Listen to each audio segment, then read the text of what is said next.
Hola, soy Goni, y en este vídeo voy a intentar explicar lo mínimo que necesitas saber de electromagnetismo para tener éxito en la electrónica. Cuando me refiero a lo mínimo de electromagnetismo relacionado a la electrónica, me refiero a los inductores, que son uno de los principales componentes que existen en la electrónica. Pero para mí, y para otros muchos hobbyistas de la electrónica, nos ha sido muy ilusivo en cuanto a términos de fabricación y entendimiento de cómo funcionan. Así que hoy voy a explicaros lo mínimo a un nivel superficial de cómo funcionan. Solo para estructurar un poco el vídeo en la primera parte voy a cubrir la inductancia y en la segunda parte voy a cubrir solenoides. Y una cosita antes de comenzar. Cuando me refiero a solenoides me estoy refiriendo a bobinas, no a una válvula solenoide. Simplemente me estoy refiriendo a lo que estáis viendo en pantalla, que es un solenoide, pero que se le suele llamar bobina. Y ahora, comencemos con definiciones. ¿Qué es un inductor? Pues un inductor es un componente electrónico que está diseñado para exhibir la propiedad de inductancia. Todos los componentes electrónicos exhiben esta propiedad, pero la mayoría suele ser parasitiva o no deseada. El inductor está diseñado para hacerlo a una cantidad específica.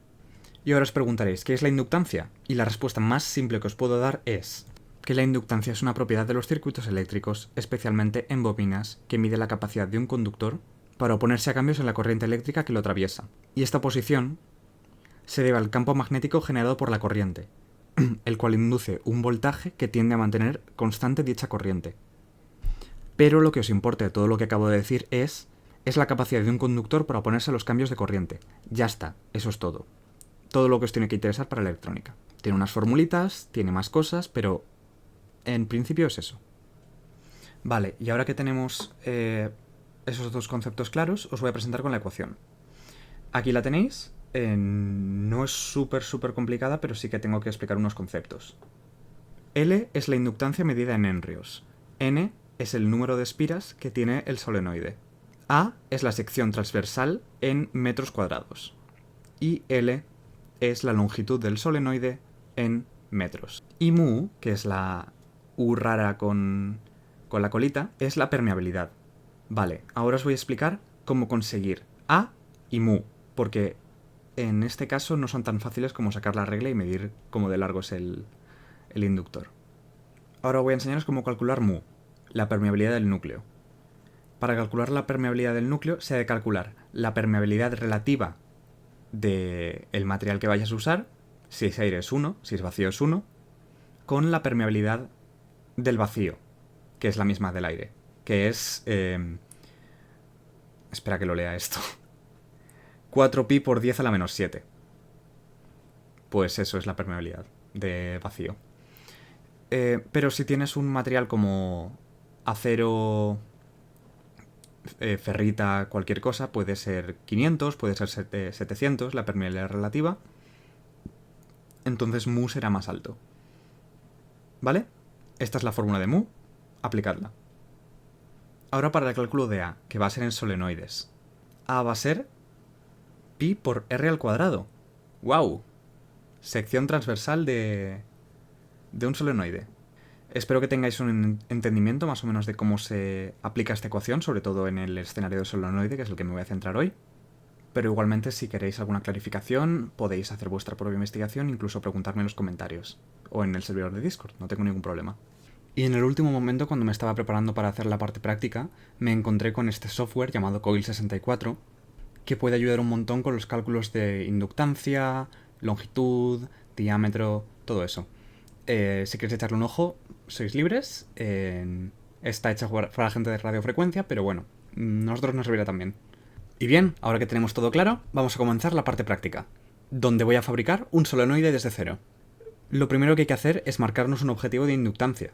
Yo necesito alrededor de entre 10 y 20 microhenrios. Hago unos cálculos rápidos en Coil64 y obtenemos este resultado. Ahora es el momento de comenzar a construirlo. Lo primero que voy a hacer va a ser seleccionar el núcleo que voy a usar. En este caso voy a usar un núcleo de aire, que puede ser sustituido por un núcleo de ABS, que tiene una permeabilidad magnética equivalente a la del aire. Y ahora, como se me indican los resultados, voy a hacer 100 espiras de cobre a mano en este núcleo de ABS.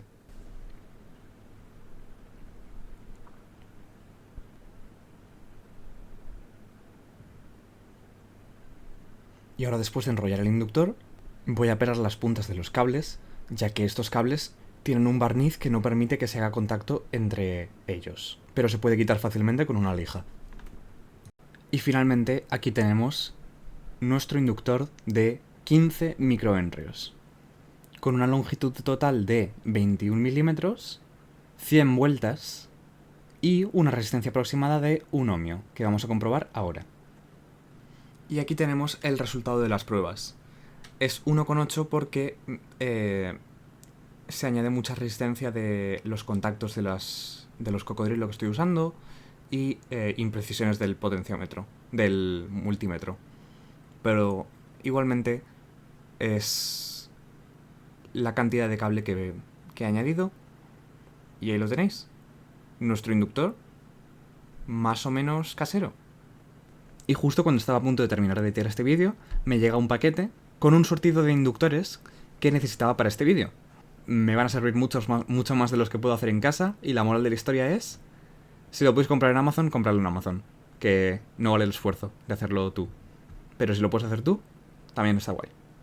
Hasta la próxima.